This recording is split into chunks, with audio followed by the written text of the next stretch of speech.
अच्छा, अस्सलाम वालेकुम। देखिए, आज हमारा जो लेक्चर है वो मेटास्प्लॉइट के ऊपर है। ठीक है।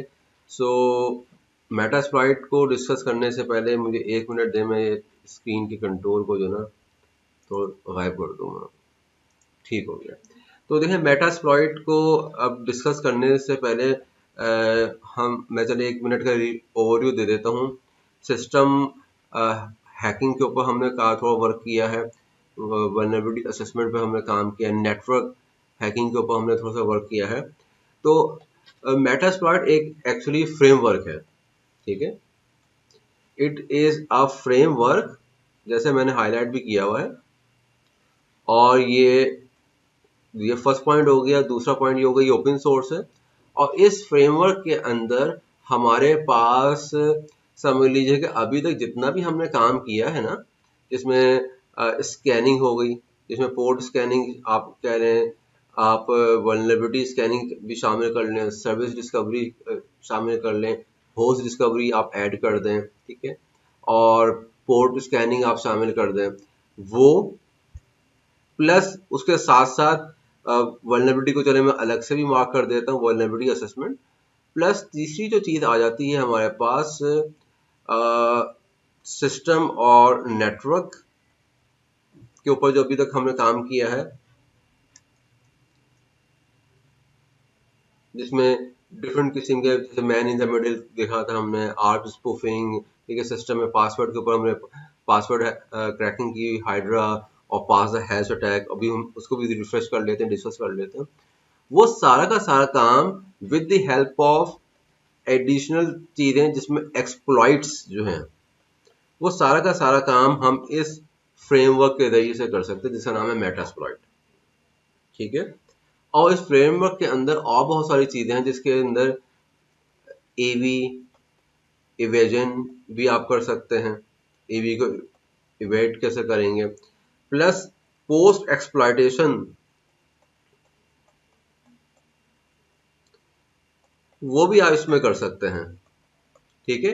तो कहने का मकसद ये कि जैसे कि पहला जो पॉइंट है कि it is a basically complete framework. और फ्रेमवर्क की अगर आप डिफरेंट यानी सर्च इंजन के ऊपर या चैट जीपीटी से ऊपर या कौन सा है, जेमिना या डीप सीक के ऊपर भी आप पूछेंगे कि व्हाट इज द फ्रेमवर्क, तो फ्रेमवर्क एक ऐसा समझ लीजिए इन्वायरमेंट है जो आपको सेट ऑफ फंक्शनैलिटीज एक साथ दे देता है। जैसे अभी फ्रेमवर्क की बात हुई है, मैं अभी रिसेंटली मैं अभी चले जिमरन बात भी बताता हूँ। Right now my thesis is has been reviewed by foreign jury members, and they have showed very strong, जिसको पॉजिटिव फीडबैक उन्होंने हमें दिया है। और इंशाल्लाह इस वीक में हम अपनी जो थीसिस है मेरी पीएचडी की, वो हम लोकल रिव्यूअर्स को भी भेज देंगे। तो मेरी जो थीसिस का जो टाइटल है, टाइटल थोड़ा लंबा सा, मुझे खुद भी भूल जाता हूँ। उसके अंदर मैंने क्या किया है, मैंने आईओटी नेटवर्क्स में इंट्रूजन डिटेक्शन एंड क्लासिफिकेशन का फ्रेमवर्क प्रपोज किया है। तो फ्रेमवर्क के अंदर सेट ऑफ फंक्शनैलिटीज और कंपोनेंट्स आपस में इंटर ऑपरेट करके जो है वो काम कर रहे होते हैं। प्लस मेटास्प्लॉइट का ये सारी चीजें तो आपने सुनी ही होंगी। स्कैनिंग क्या है, vulnerability assessment, system hacking, network hacking, exploitation, evasion, post exploitation, फिर लेटरल मूवमेंट, ये सारी चीजें तो आपने सुनी होगी। लेकिन मेटास्प्लॉइट का एक एडिशनल फीचर क्या है, वो ये है कि आप मेटास्प्लॉइट को यूज करके आप एक लोकल डेटाबेस भी बना सकते हैं। और वो लोकल डेटाबेस क्या होगा, जिसके अंदर आपने जो भी आपने एक्टिविटी की है, होस्ट डिस्कवरी की है for example,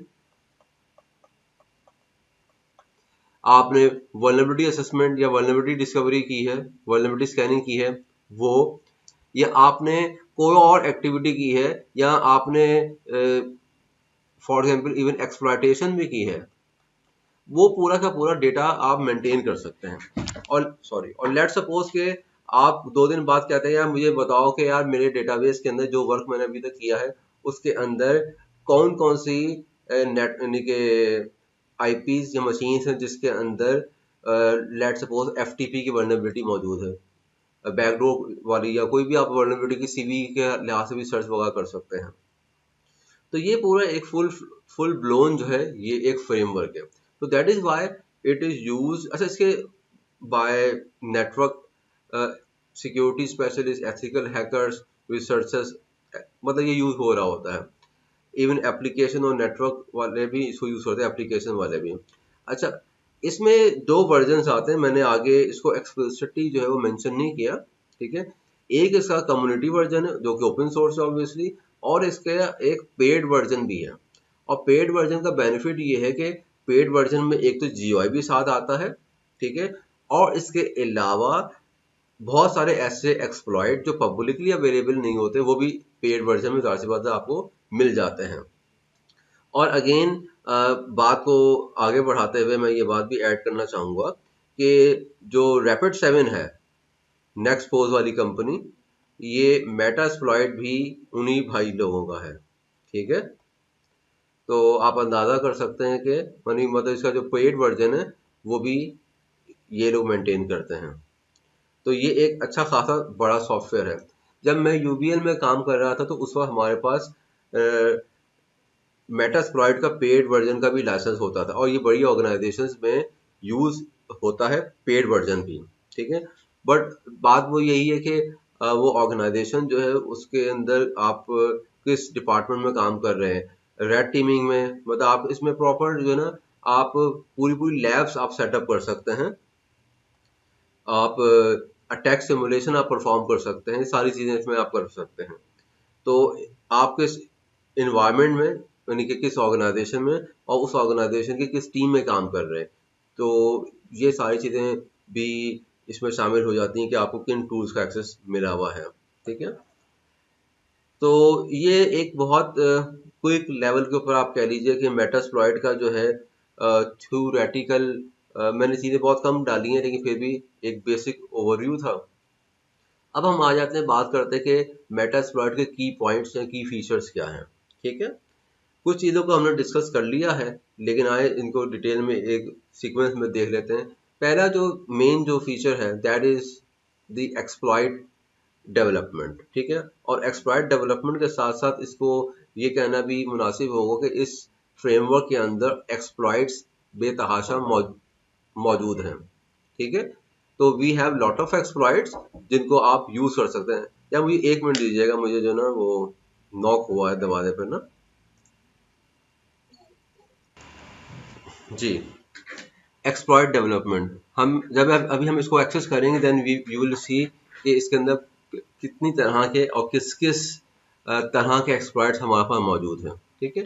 so it contains thousands of ready to use exploits for known vulnerabilities. Obviously known vulnerability ही का एक्सप्लॉइट आपको मिलेगा। जो आपके पास कोई अननोन वर्नेबिलिटी जिसको हमने पहले जिक्र किया था 0 डे का, उसका एक्सप्लॉइट यहाँ पर फ्रेमवर्क के अंदर इंटीग्रेटेड नहीं होता, ठीक है। वो आप अलग से आप एक्सप्लॉइट डाउनलोड करके, अगर वो मेटा एक्सप्लॉइट कंपैटिबल है तो उसमें चल जाएगा, सही है। फिर दूसरी जो बात है वो ये है कि आप अपने कस्टम एक्सप्लॉइट्स भी आप इसको यूज कर सकते हैं, यानी कि इस फ्रेमवर्क को यूज करके आप अपने कस्टम एक्सप्लॉइट भी बिल्ड कर सकते हैं, उनको टेस्ट भी कर सकते हैं, ठीक है। अच्छा, फिर एक्सप्लॉइट डेवलपमेंट के बाद या एक्सप्लॉइट के साथ इसका एक और फीचर है, वो ये कि पेलोड। अब होता ही है कि हमारे पास जब हम किसी मशीन को कॉम्प्रोमाइज करते हैं, ठीक है, तो हम उसको इंस्ट्रक्शन देते हैं कि जब वो मशीन कॉम्प्रोमाइज हो जाए तो उसके बाद आपने एक्शन क्या परफॉर्म करना है, यानी उस मशीन के साथ क्या होगा। जैसे इसकी एग्जांपल आप यूँ समझ लीजिए, एक वॉर टर्म में मिसाइल्स के हवाले से एक टर्म यूज होती है पेलोड, कि वो किस तरह के पेलोड जो है वो कैरी कर सकता है। जैसे हम अक्सर सुनते हैं जब कोई न्यू मिसाइल टेस्ट होता है कि ये ट्रेडिशनल और न्यूक्लियर वॉरहेड या न्यूक्लियर पेलोड को साथ लेकर जा सकता है, ठीक है। तो payload is basically that piece of code, ठीक है, जो आप एक्सप्लॉइट जब हम उस मशीन पर डिलीवर करेंगे और एक्सप्लॉइट सक्सेसफुली जब डेटोनेट होगा, ठीक है, तो उसके बाद वो एक्शन क्या परफॉर्म करेगा, दैट इज डन और that is achieve with the help of payload, सही है। अच्छा, अब हमारे पास जो है डिफरेंट किस्म के पेलोड्स या यूं समझ लीजिए कि पॉसिबिलिटीज हो सकती हैं। एक है रिवर्स शेल, ठीक है, कि हम बोलें कि मशीन को कि जब ये कोड यानी एक्सप्लॉइट हमारा सक्सेसफुली एग्जीक्यूट हो जाए तो उसके बाद जो है कि ये मशीन रिवर्स सेल हमें ओपन करके दे दे। ठीक है, अब रिवर्स सेल के अंदर भी दो टेक्निक्स, सेल के अंदर दो टेक्निक्स होती हैं, एक तो रिवर्स सेल हो गया,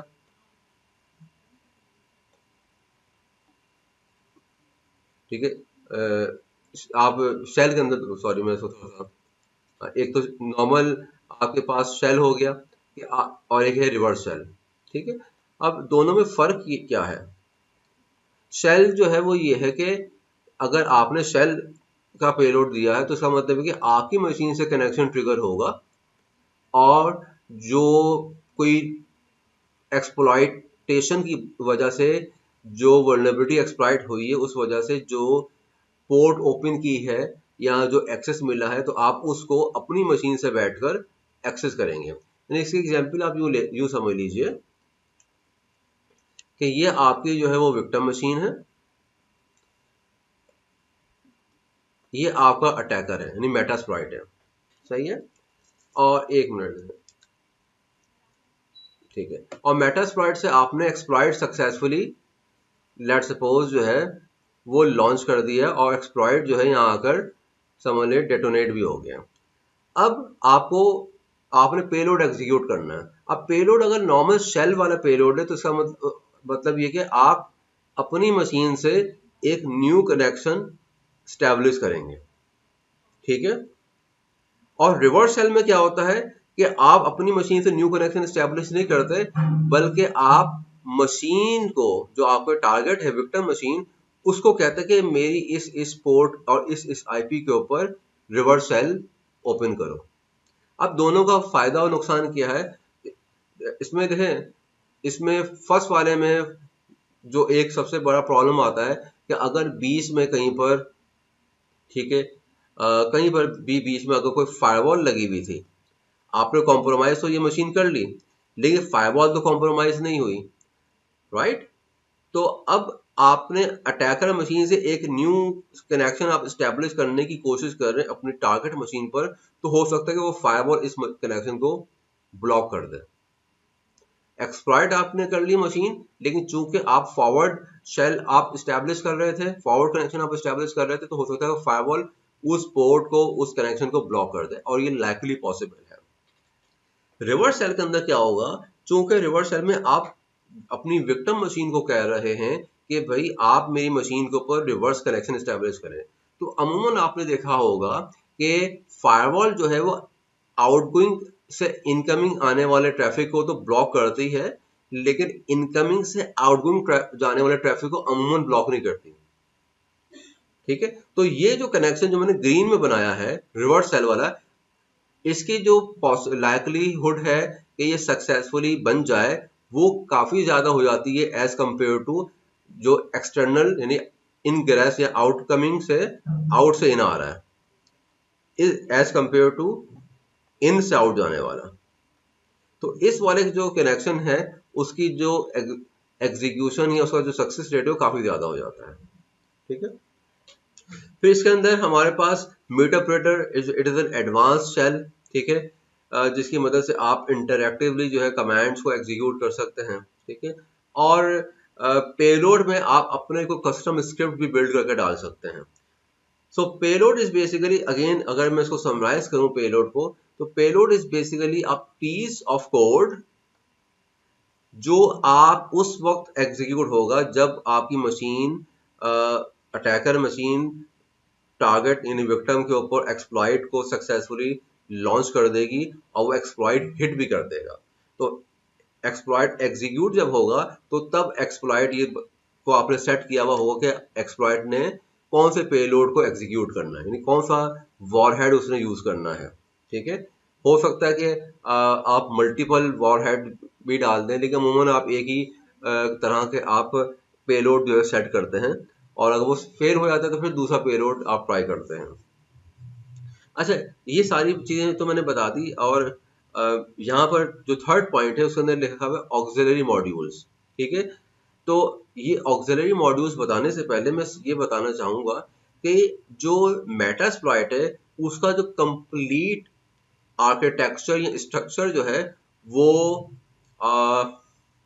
मॉड्यूलर है। ठीक है, वो कम्प्लीटली क्या है, मॉड्यूलर है। असल में मैं अपने कुछ अर्से पहले वाले जो है वो मैं लेक्चर नोट्स भी ढूंढ रहा था, वो मुझे मिले नहीं, तो मैंने अभी कुछ लेक्चर नोट्स अभी ये प्रिपेयर किए हैं। उस समझ लीजिए कि लेक्चर नोट के अंदर मैंने कंप्लीट एक आर्किटेक्चर बनाया था, वो भी मुझे गूगल पर तो मिला है, लेकिन I have not included that architecture into this lecture note ना। तो ये एक्सप्लॉइट का वाला जो चीज़ है, payload, auxiliary, post exploitation, meterpreter, integration, और फिर आगे जो ये आगे मैंने जो चीज़ें ऐड की हैं इनकोडर्स, नॉब्स, ये सारे के सारे डिफरेंट मॉड्यूल्स हैं, और उन डिफरेंट मॉड्यूल्स के अंदर फिर डिफरेंट प्लगइन्स आते हैं या डिफरेंट स्क्रिप्ट्स आती हैं। ठीक है, तो मेटास्प्लॉइट का जो फ्रेमवर्क है वो it is a framework as we know that, और फ्रेमवर्क जो है वो मॉड्यूलर है, और ये जो फ्रेमवर्क है वो जो खुद डेवलप हुआ है वो बिल्ड हुआ है रूबी के अंदर, रूबी लैंग्वेज के अंदर। ठीक है, अब रूबी में क्यों हुआ है, सी प्लस प्लस में क्यों नहीं हुआ, सी में क्यों नहीं हुआ, या जावा में क्यों नहीं हुआ। ठीक है, तो उसकी वजह ये है कि इनिशियली आपको पता है कि हैकिंग के ज़्यादातर ओपन सोर्स काम टूल जो है वो लिनक्स बेस्ड है, और रूबी इज स्क्रिप्टेड लैंग्वेज। ठीक है, और ऑब्जेक्ट ओरिएंटेड है, ये उसकी खास बात है as compare to early days के अंदर जब पीएचपी और पर्ल लैंग्वेजेस काफ़ी कॉमन थी। ये मैं अर्ली बात कर रहा हूँ, अर्ली 2000 की। ठीक है, तो उस वक्त भी जो है वो रूबी अवेलेबल थी। तो उस वक्त पीएचपी का वर्जन मुझे याद पड़ रहा है, वर्जन 5 या 6 आया था, जो आई थिंक 267 की बात है। तो उस वक्त वो ऑब्जेक्ट ओरिएंटेड की तरफ बात गई थी। तो कहने का मकसद ये था कि उस वक्त जब ये बिल्ड होना शुरू हुआ, तो उस वक्त जो है वो Ruby was the most suitable language. तो ये जावा में प्लेटफॉर्म के काफ़ी इश्यूज आ जाते हैं, तो जावा में आपको पता है कि आप जेवीएम चाहिए होता है। और बहरहाल, तो उस वक्त के जो डेवलपर्स है मेटास्प्लॉइट के, उन्होंने रूबी को प्रेफर किया।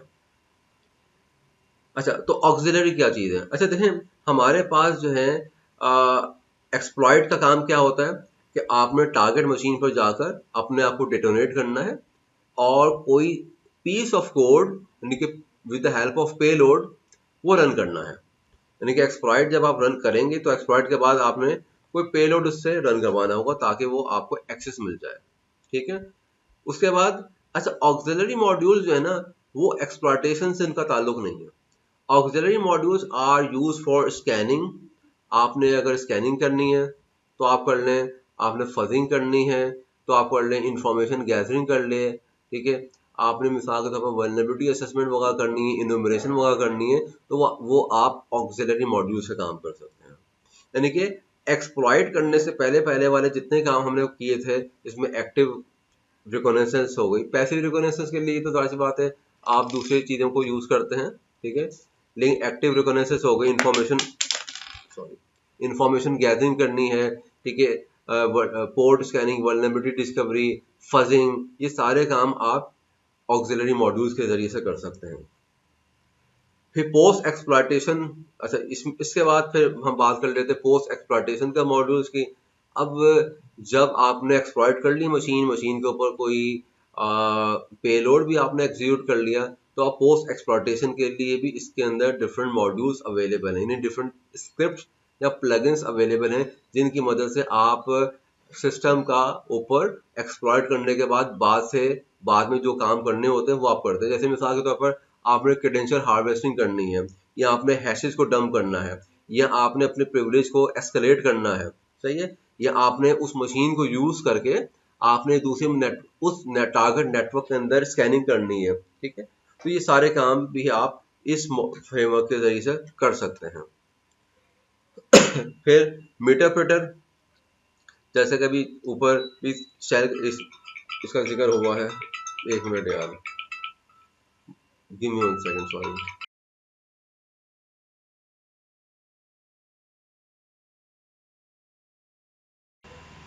Sorry, am I audible? I guess.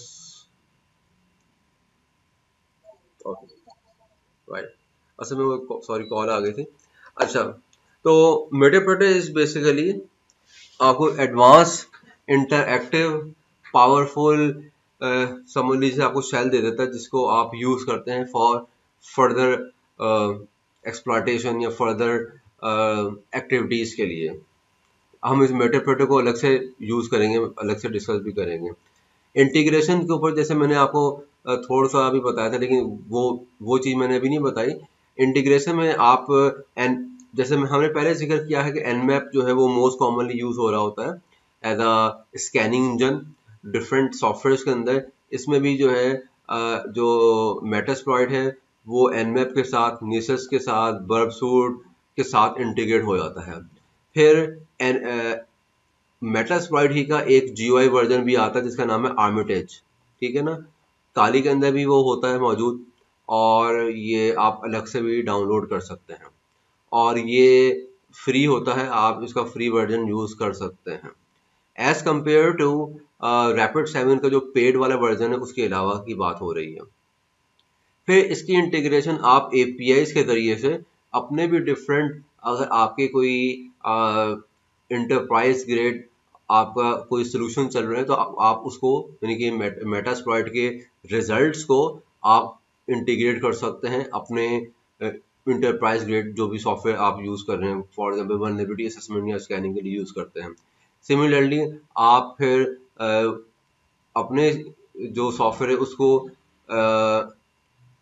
उसके ज़रिए से आप मेटास्प्लॉइट को यूज़ भी कर सकते हैं अगर आपने स्कैनिंग करनी है, आपने एक्सप्लॉयटेशन करनी है तो। सही है। टिपिकल वर्कफ्लो आपको पता ही है, इसके ऊपर में हमें ज़्यादा डिटेल में बात करने की ज़रूरत नहीं है, ठीक है। Recognitions is the very basic in the fundamental process in any hacking और साइबर सिक्योरिटी एक्टिविटी। जब रिकॉग्निशंस हो जाती है तो जब आपको टारगेट की इंफॉर्मेशन मिल जाती है तो आप यहाँ पर जो है, अच्छा अब हम वो वल्नरेबिलिटी वगैरह की भी बात नहीं कर रहे हैं, ठीक है। वो काम समझ लीजिए कि हमने ऑलरेडी साइड में किया हुआ है। तो once you get the information, match a known vulnerability with the target. मतलब क्या है, मतलब आपने जो वल्नरेबिलिटी डिस्कवर की है अपने टारगेट में वो आप मैच करें और उसको फिर एक्सप्लॉइट कर दें। तो मेनली इसका जो काम है वो एक्सप्लॉइटेशन है। तो हम लोग वल्नरेबिलिटी डिस्कवरी अमूमन मेटास्प्लॉइट से करते नहीं है, although there are plugins and scripts are available, they can do that, but likely we don't do that. हम यूजुअली जो है वो अलग से टूल्स जो है वो यूज कर लेते हैं। तो उसका जो मेन काम है, रिकॉग्निशंस के बाद आपने एक्सप्लॉइट को सिलेक्ट किया, पेलोड को सेट किया, उसके जो कॉन्फ़िगरेशन ऑप्शन है आपने उनको पैरामीटर्स को वैल्यूज पास की, जैसे फंक्शंस हम कॉल करते हैं और फंक्शन में हम वैल्यूज पास करते हैं, और उसके बाद आपने अटैक को लॉन्च कर दिया, ठीक है। अटैक लॉन्च होगा, अगर वो सक्सेसफुल हो गया तो आपको एक्सेस मिल जाएगा, अगर वो अनसक्सेसफुल होगा तो वो आपको बता देगा भाई क्या मसला हो रहा है। और पोस्ट एक्सप्लॉयटेशन में वो यही जो चीज़ें हमने डिस्कस की हैं कि आपने इंफॉर्मेशन को कलेक्ट करना है या आपने प्रिविलेज को एस्केलेट करना है या लेटरल मूवमेंट करनी है, it's depending upon the situation है कि आपने क्या एक्टिविटी परफॉर्म करनी है। अच्छा, तो यहाँ तक कोई क्वेश्चन है?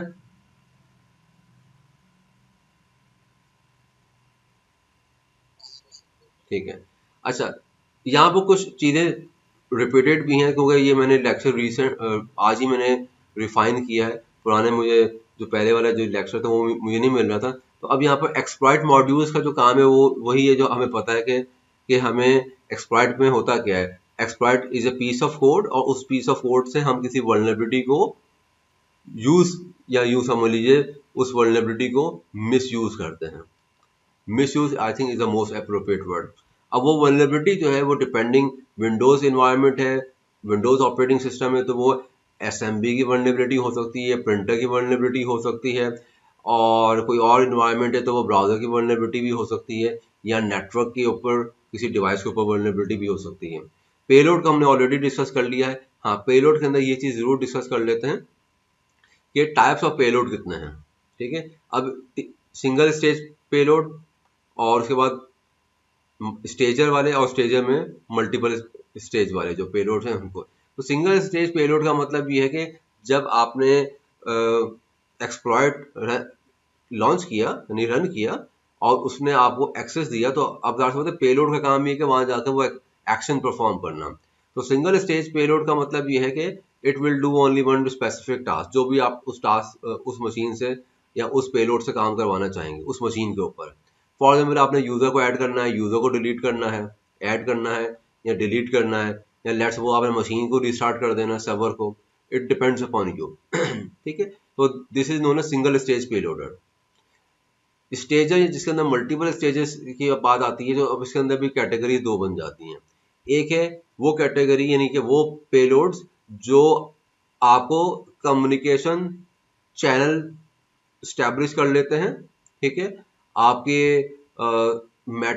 मेटास्प्लॉइट सर्वर के साथ, या जो भी आपने एल होस्ट का ऑप्शन अभी हम देखते हैं यानी कि लोकल होस्ट जो आपने सेट किया हुआ होता है, और फिर उस लोकल होस्ट से कनेक्शन स्टैब्लिश करने के बाद वो कोई बड़ा पेलोड जो है वो डाउनलोड करते हैं।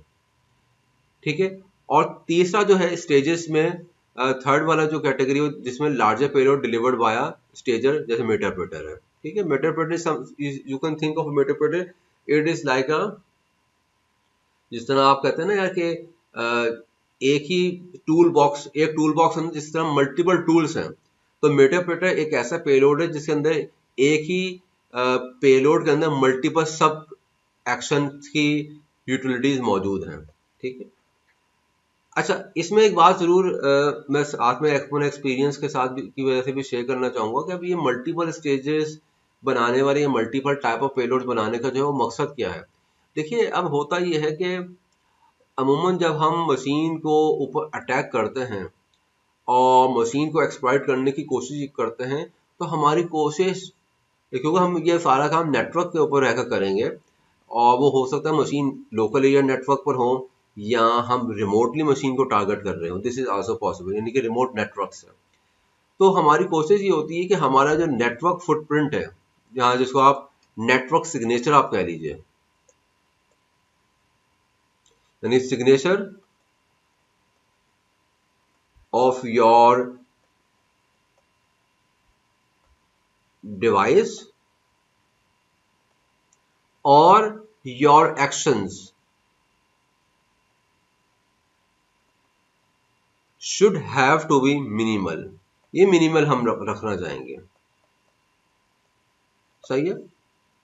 अब इनिशियल लेवल के ऊपर ही अगर हमने कोई लार्ज पेलोड दे दिया, 1.5-2 MB का अगर हमने पेलोड दे दिया, ठीक है, तो इट मे गेट टाइम, या ढाई, चले 1.5-2 MB फिर भी थोड़ा सा considering the speed of the today's network environment, अगर हमें 5-7 MB का अगर हमने पेलोड दे दिया, ठीक है, तो पेलोड जो है, जो फर्स्ट पेलोड होता है, वो एक्सप्लॉइट के साथ ही हमें वहां पर डिलीवर करना होता है, यानी मेटास्प्लॉइट जो है, जो इनिशियल जो पेलोड होगा वो एक्सप्लॉइट कोड के साथ ही वो डिलीवर होगा, तो एक्सप्लॉइट ही फिर उसका साइज बहुत बड़ा हो जाएगा। ठीक है, तो वो अगर जब उसका साइज बड़ा हो जाएगा तो हमारे पास नेटवर्क के ऊपर आपके अटैक का सिग्नेचर बहुत बड़ा हो जाएगा। और देखें ना, अगर आप 10 KB का डेटा ट्रांसमिट करते हैं, ठीक है, और दूसरी तरफ अगर आप 10 MB का डेटा ट्रांसफर करते हैं, तो नेटवर्क यानी कि इट्स 100 टाइम्स मोर ना, मे बी 100 टाइम्स समथिंग, जो भी उसका मल्टीपल बन रहा है। तो आप देख सकते हैं खुद ही कि आपकी नेटवर्क के ऊपर अगर आप 10 KB का डेटा ट्रांसफर करेंगे तो हो सकता है वो 2 सेकंड में ट्रांसफर हो जाए, लेकिन अगर ये 10 MB का ट्रांसफर करेंगे तो हो सकता है 2 मिनट लग जाए। तो एक तो आपको नेटवर्क का ऊपर भी आपको लेटेंसी फील होगी, और नेटवर्क में जो डिवाइसेस हैं उनके ग्राफ, जो नॉक टीम, नेटवर्क डिवाइसेस के ग्राफ तो नॉक टीम मॉनिटर करती है, ठीक है, तो नॉक टीम भी मॉनिटर करेगी, फिर उनको पता चल जाएगा भाई देयर इज सम एक्टिविटी के 10 MB का डेटा ट्रांसफर हुआ है। ऑल्दो 10 MB आज के नेटवर्क के अंदर कोई बड़ी चीज नहीं है, लेकिन बाज़ दफ़ा आपको मल्टीपल पेलोड्स भी ट्राई करने पड़ते हैं। तो हम अमूमन हमारी कोशिश ये होती है कि जो इनिशियल पेलोड जो है वो छोटा जाए, और फिर सेकंड स्टेज पेलोडर जो है उसके ज़रिए से हम एक्सपेंड कर लें अपने, यूँ समझ लीजिए कि अपनी स्किल्स को। तो सिंगल स्टेज जो फर्स्ट स्टेज पेलोडर होगा वो सिंपल आपको बेसिक एक्सेस प्रोवाइड कर देगा और वापस कम्युनिकेशन सेटअप कर देगा आपके सेकंड स्टेज या लार्जर पेलोड के साथ। इसका बिल्कुल सिंपल, जैसे रॉकेट सिस्टम के अंदर आपके पास मल्टीपल स्टेजेस के रॉकेट्स होते हैं, फर्स्ट स्टेज में ये मोटर काम करेगी, सेकंड स्टेज में दूसरी मोटर, थर्ड स्टेज के अंदर फिर वो आपको आउटर एटमॉस्फेयर में ले जाएगी। बिल्कुल इसी तरह payloader, multiple type of payloader का पर्पस भी वो यही है। ठीक है, अच्छा, फिर मोस्ट फेमस पेलोड मेटाप्रेटर, ठीक है ना। एडवांस इन मेमोरी शेल आपको प्रोवाइड कर देगा, फाइल सिस्टम एक्सेस दे देगा, की लॉगिंग भी आप कर लेंगे। मतलब ये it is like a tool box के you have delivered a tool box over there. Now depending upon your requirement you can select and start using that particular tool, जो भी उस वक्त आपको जरूरत हो। तो मेटाप्रेटर का बेनिफिट जो है वो ये है। ऑक्सिलरी मॉड्यूल्स हमने भी डिस्कस कर लिया कि अब इसके अंदर एक्सप्लॉयटेशन वगैरह की ज़रूरत नहीं है कि आपने किसी वल्नरेबिलिटी को एक्सप्लॉइट करना, no, you just need to perform scanning, enumeration, fuzzing करनी है, या ज़्यादा डिनाइल ऑफ सर्विस या इस तरह की जो चीज़ें हैं उसको टेस्ट वगैरह करना है, दैट्स ऑल। जैसे SMB इनोमरेशन, SMB scanning, FTP log in, brute force वगैरह बेसिक लेवल के जो काम है वो आप ऑक्सिलरी मॉड्यूल से आप करते हैं, ठीक है। अच्छा, इसके अब यहाँ तक तो बात समझ में आती है, और यहाँ तक तो वही बात है जो अब तक हम करते हुए आए हैं। इसमें यूँ समझ लीजिए अंदाज़े बयां या method of delivery of exploit, या method of delivery of performing vulnerability assessment, या मेथड ऑफ परफॉर्मिंग स्कैनिंग या पोर्ट स्कैनिंग सर्विस डिस्कवरी, वो चेंज हो गया है। अब हमें वो फ्रेमवर्क के जरिए से हम कर रहे हैं। पहले नेसेस अलग यूज़ किया था, Nmap अलग यूज़ किया था, ठीक है, और डिफरेंट टूल्स अलग अलग तरीके से अब यूज़ किए थे। लेकिन अब जो नई चीज़ आ रही है वो आ रही है इनकोडर, ठीक है। अब ये इनकोडर और उसके आगे नॉब क्या चीज़ है, फिर और पोस्ट एक्सप्लॉयटेशन वाली जो स्क्रिप्ट्स हैं वो फिर से बहुत अलग हैं। तो ये इनकोडर क्या चीज़ है, ठीक है। अब इनकोडर क्या है? इनकोडर आपको इनकोडर क्या करता है, हमारे पास जो एक्सप्लॉइट है या हमारे पास यूँ समझ लीजिए जो पेलोड है जो हमने टारगेट पे भेजने हैं, उनको किसी खास फॉर्मेट में इनकोड कर देगा, ठीक है। अब encode is very simple thing, अगर आप इसको बेसिक से देखें, हमें पता है कि हम जब ए लिखते हैं तो पीछे एक एस्की कोड जनरेट होता है, कैपिटल ए का 65, स्मॉल ए का जो होता है वो होता है 97।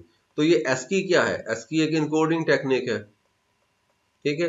फिर हम अब आगे बढ़ गए तो एस्की के बाद UTF आ गया, UTF-8, UTF-16, 32, ठीक है।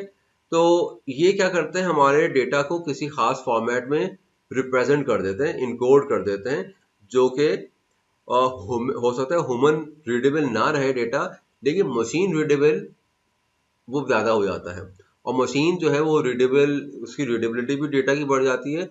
और फिर इसमें फिर फ़ायदा ये भी होता है बाज़ दफ़ा कि आप इस इनकोडिंग की वजह से आप अपने डेटा के अंदर एरर,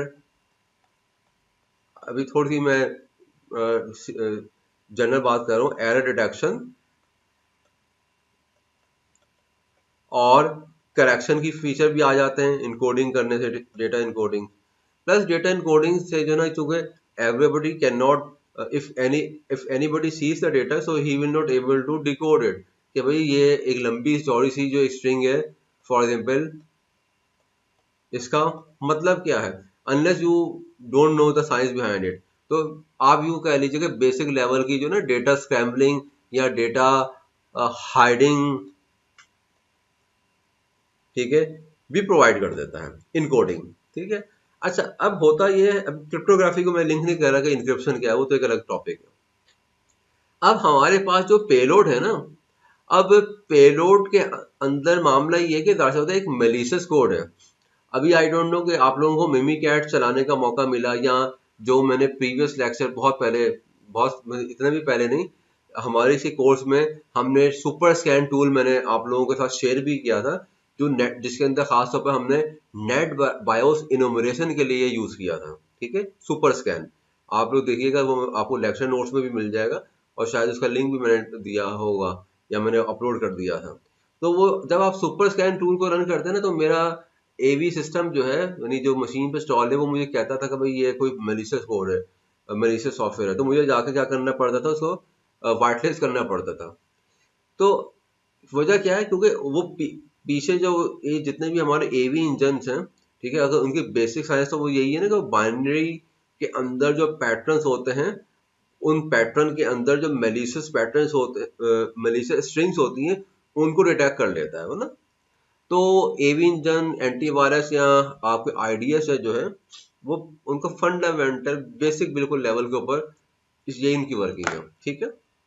अब जब हमारे पास इस तरह का, जब हम पेलोड को जब हम लॉन्च करेंगे टारगेट मशीन पर, तो टारगेट मशीन में हम ये एज्यूम करेंगे हमेशा, कॉर्पोरेट एनवायरनमेंट के अंदर और होम एनवायरनमेंट के अंदर भी आप यूं समझ लीजिए कि 99% तो एंटीवायरस इंस्टॉल होगा।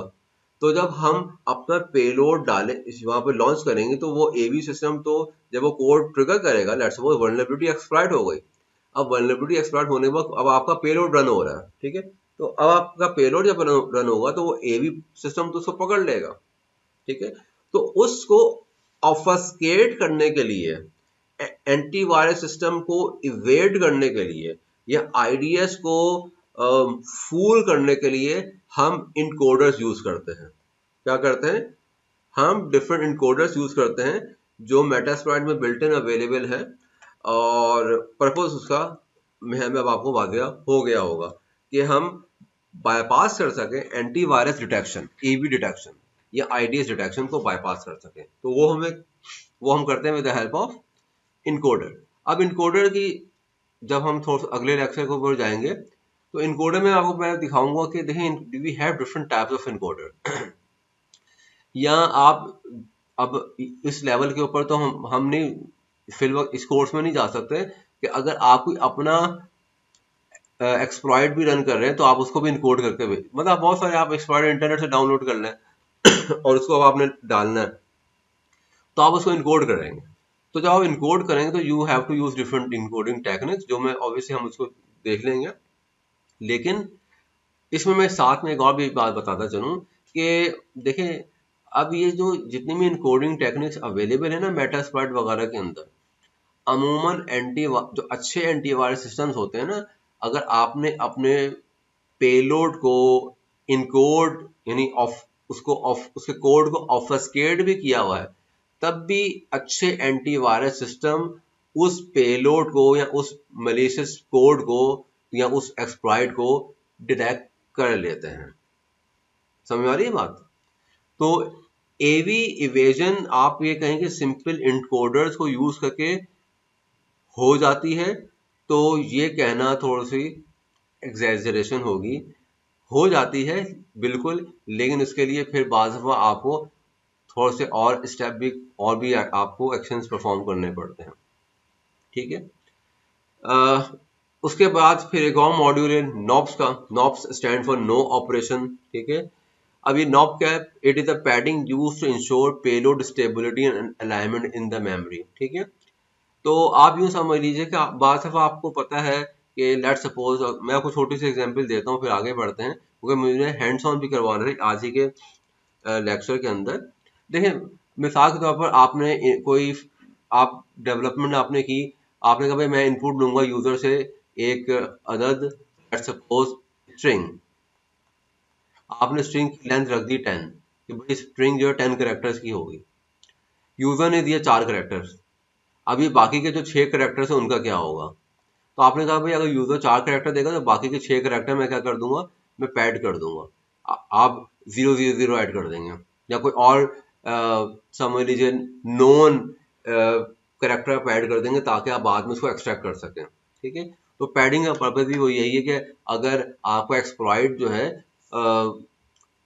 उसके अंदर या पेलोड जो है उसके स्क्रिप्ट्स वगैरह जो है उसके स्ट्रिंग्स जो है, यानी कि साइज उसका कम है रिक्वायर्ड लेंथ से, तो एक्स्ट्रा इंफॉर्मेशन डमिंग क्या कहते हैं आप वो डंप कर देते हैं, ताकि एक तो जो मिसिंग फील्ड्स हैं वो फिलअप हो जाए, उसकी मेमोरी में प्रॉपर अलाइनमेंट हो जाए, ताकि जो है वो जब लॉन्च हो तो उसके अपने क्रैश होने के चांसेस जो है वो कम हो, ठीक है।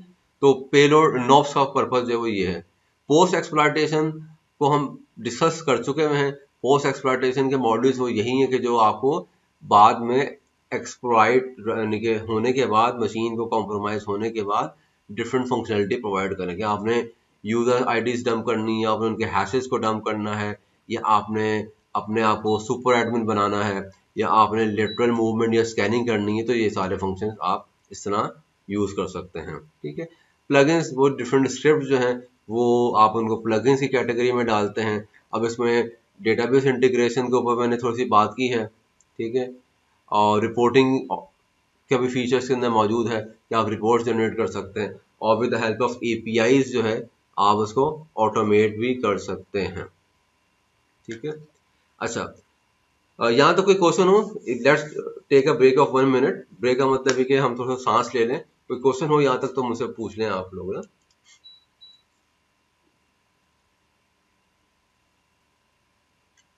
ओके।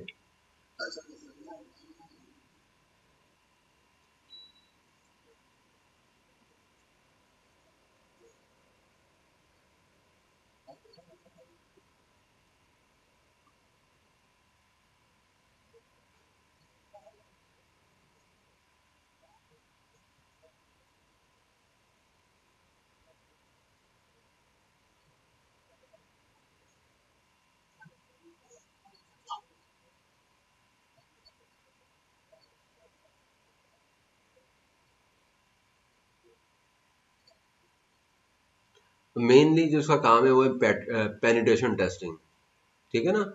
और पेनिट्रेशन टेस्टिंग में आपको मैंने बताया था ना, जैसे एक तो है वर्नरेबिलिटी असेसमेंट।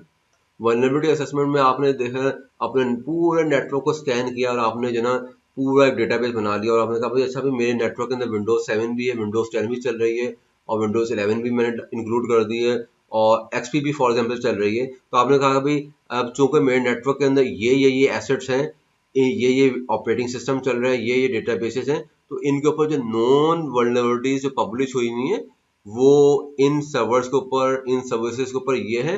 तो आपने वर्नरेबिलिटी असेसमेंट का जो सॉफ्टवेयर है, आपने उस सॉफ्टवेयर ने आपको एक लंबी और सी रिपोर्ट दे दी है कि भाई ये आईपी एड्रेस है, इसके ऊपर ये सर्विस चल रही है, इसका वर्जन चूंकि ये है इसलिए ये वर्नेबल है। और आगे उसने बता दिया भाई इस वर्जन की वजह से ये 3 वर्नेबिलिटीज ये शामिल हैं।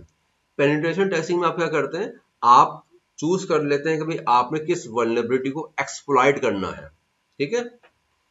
तो आप फिर, ये काम है, ये नाम है पेनिट्रेशन टेस्टिंग का। आप उस वर्नेबिलिटी को पकड़ते हैं, उसका एक्सप्लॉइट इंटरनेट से ढूंढते हैं, या आप मेटास्प्लॉइट को यूज कर सकते हैं, या आप खुद इस काबिल हैं तो आप उसका एक्सप्लॉइट खुद बनाते हैं और उस वर्नेबिलिटी को फिर एक्सप्लॉइट कर लेते हैं।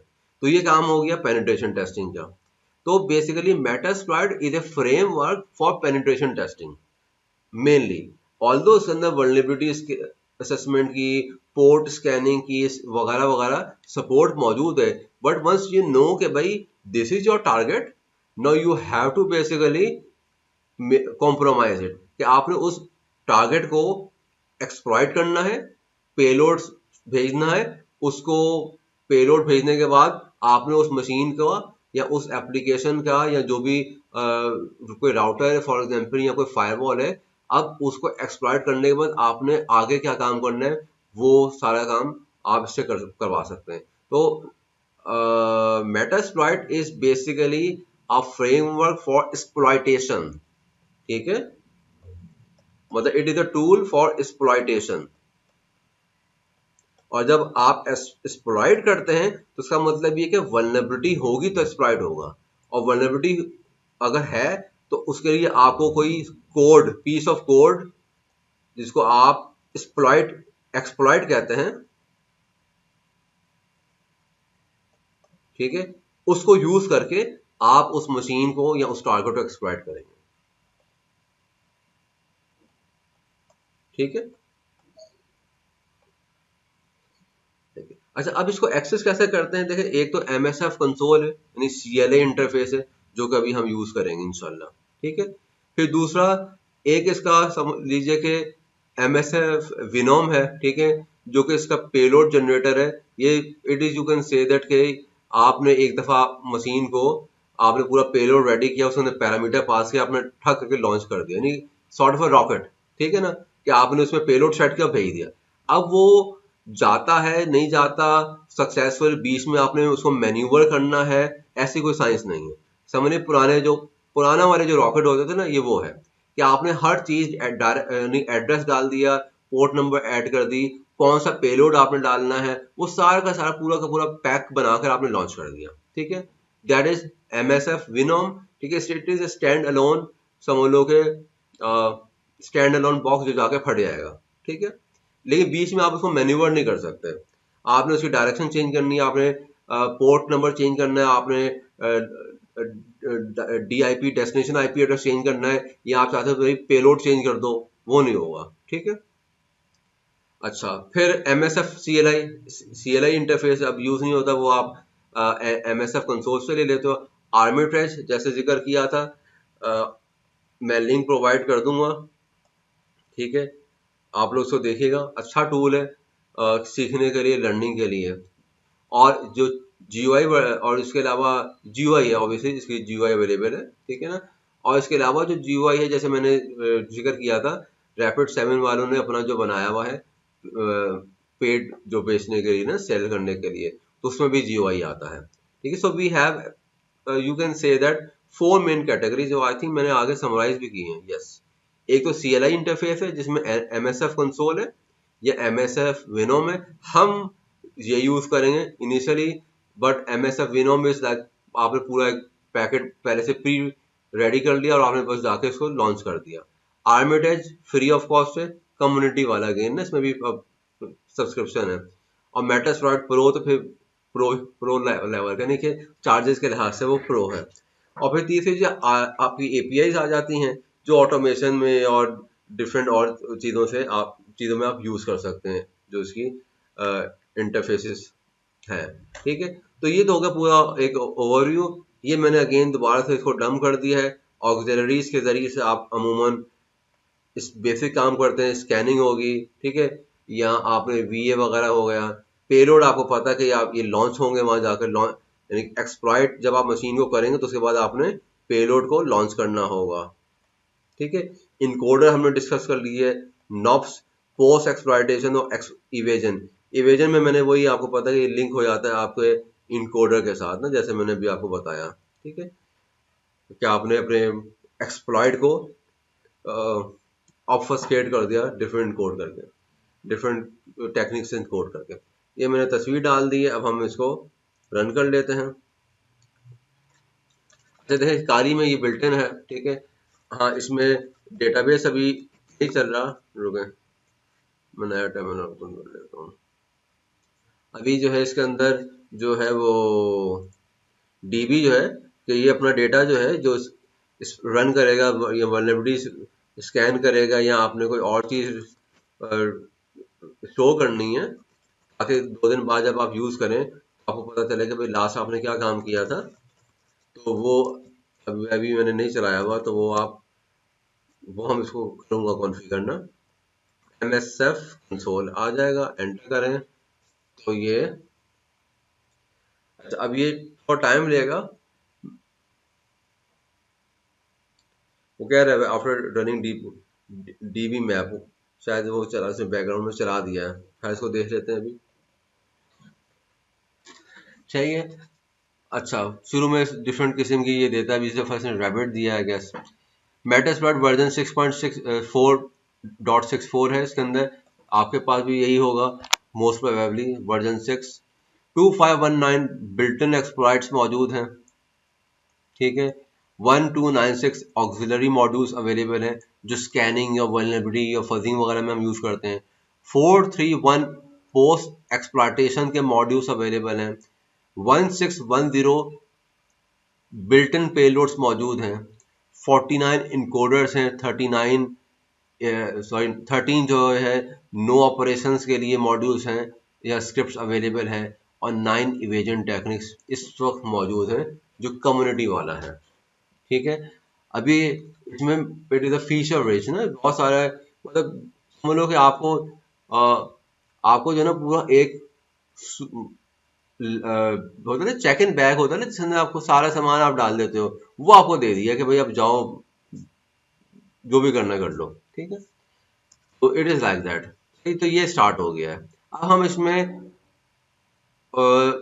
एक्सप्लॉइट भी यूज कर सकते हैं, ऑक्सिलरी मॉड्यूल्स भी यूज कर सकते हैं, डिपेंडिंग अपॉन के हम क्या करना चाह रहे हैं। सही है, तो मैंने इसको बेसिक से ही लेकर इसको मैंने चलाया है। वेयर इज या, ठीक है, तो ये लॉगिन हो गया, हमने खोल लिया है। अब हम बेसिक से स्टार्ट कर लेते हैं। अगर आपने पिंग करनी है, आपने पोर्ट स्कैनिंग करनी है तो कैसे होगा आपने जो है एक्सप्लॉइट रन करना है तो कैसे होगा। अच्छा, इसमें मैं एक चीज में साथ में बता दूं। अब ये तो हो गया हमारा कंसोल ना, ये आपके सामने खुला हुआ है। मैं दूसरा टर्मिनल पे आ जाता हूँ, ये वाला पहले से जो ओपन है ना, मैं रूट से लॉग इन हूँ, मैंने एसईओ किया हुआ है। देखिए यूजर, ये अच्छा वही आ गया, चले यूजर शेयर मेटास्प्लॉइट फ्रेमवर्क, ये डायरेक्टरी है जहाँ पर मेटास्प्लॉइट इंस्टॉल हुआ हुआ है खाली के अंदर ना। मैं एलएल लूंगा तो ये पूरी एक डायरेक्टरी है जिसके अंदर आप देख सकते हैं कि सब डायरेक्टरीज भी मौजूद है और ये एग्जीक्यूटेबल फाइलें भी मौजूद है। ऐसा करता हूँ मैं इस डायरेक्टरी के अंदर ही सीडी कर लेता हूँ मैं। अगर मुझे बताइएगा कि विजिबल है आपको या फॉन्ट थोड़ी सी बढ़ा दूं, ये पुटी की फॉन्ट का साइज।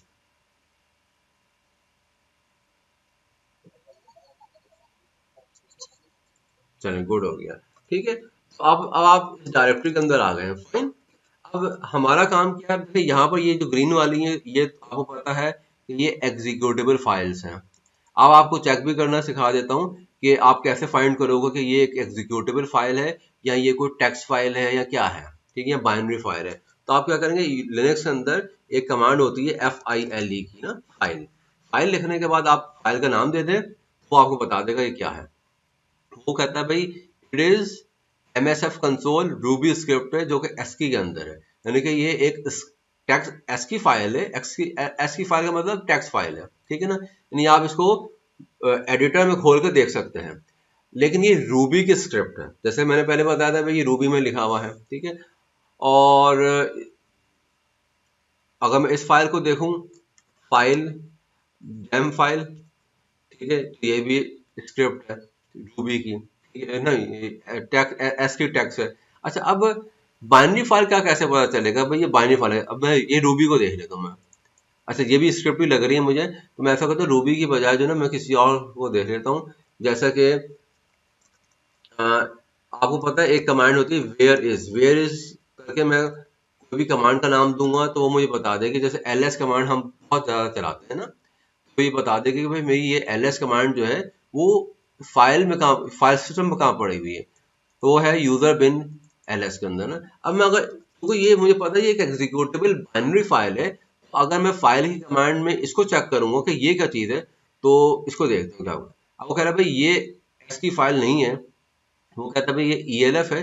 ELF एक एग्जीक्यूट क्या linker executable and link format है, क्या नाम है लिनक्स के अंदर।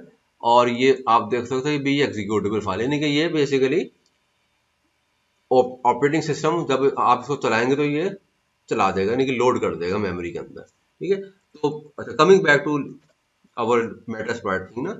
अब हमारे पास मेटास्प्लॉइट में ये ग्रीन वाली तो स्क्रिप्ट हो गई, ये टेक्स्ट फाइल हो गई, ये ब्लू वाली डायरेक्टरीज होती हैं, ये हमें पता है। मैं ऐसा करता हूँ मॉड्यूल्स की डायरेक्टरी में आ जाता हूँ, CD मॉड्यूल्स। ठीक है, अब यहाँ पर हमारे पास ना सब डायरेक्टरीज बनी हुई हैं, आप देख सकते हैं। ऑक्सिलरी की अलग है, इनकोडर, इवेजन, एक्सप्लॉइट्स, नॉप्स, ये सारी यानी जिस कैटेगरी के हमारे पास मॉड्यूल्स है ना, उन मॉड्यूल वाइज डायरेक्टरीज अलग है। तो अगर मैं ऑक्सिलरी में आ जाऊं तो इसमें आपको सब सब डायरेक्टरीज मिलेंगी, आप देख सकते हैं। एडमिन की अलग है, analyse, BNAT, client, cloud crawler, DOS, file format, fuzzer, gathering, parser, PDF, scanner वगैरह वगैरह। ठीक है, तो अब ये पूरा एक, यानी कि कहने का मकसद ये कि मैं आपको मेटास्प्लॉइट का डायरेक्टरी स्ट्रक्चर बताना चाह रहा था कि मेटास्प्लॉइट के अंदर हमारे पास जो डिफरेंट, समझ लीजिए कि exploits, different payloads, different auxiliary की स्क्रिप्ट्स, वो कहाँ कहाँ कैसे कैसे ऑर्गेनाइज वे में स्टोर हुई हुई होती हैं। तो हमें ऑक्सिलरी की डायरेक्टरी के अंदर तमाम वो प्लगइन्स या स्क्रिप्ट मिलेंगी जिनका काम स्कैनिंग, वल्नरेबिलिटी असेसमेंट, फजिंग करना होगा।